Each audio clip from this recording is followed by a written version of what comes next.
بسم الله الرحمن الرحیم. تاریخ امروز 18 تیر 1404 هستش. کارگرامون همه رو بردن. حدود 58 تا کارگر افغان داشتیم. افغانی ها رو اومدن بردن، دیپورتشون کردن. میبینیم که کاملا خالی هستش کارگاهمون. هفته قبل ما رفتیم چند تا کارگر ایرانی آوردیم، بچه شهرستان بودن. آقا ما اینا رو آوردیم اینجا که مشغول کار بشن.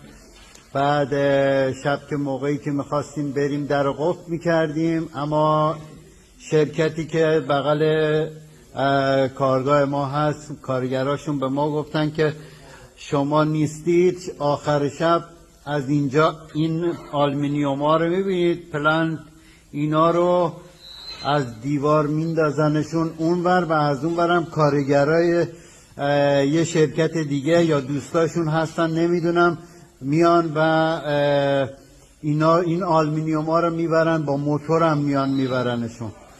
و میخواستم بگم که آقای مسئولی که شما افغانی ها رو دیپورت میکنید، میشه به ما بگید حالا وظیفه ما چیه؟ اینجا چیکار کنیم؟ ما باید چیکار کنیم؟ آیا ببندیم بریم و مدت 40-50 ساله که ما این شرکت رو داریم، آیا باید ببندیم درش بریم؟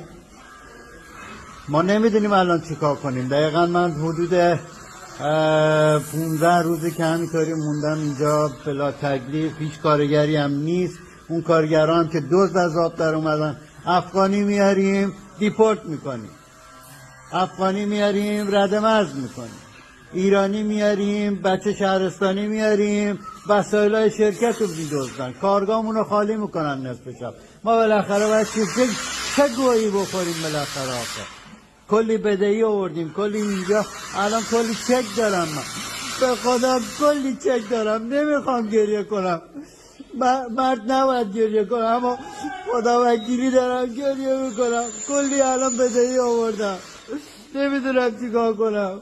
چکام برگشت میخوره، دهنم گاییده میشه، موندم چیکار کنم.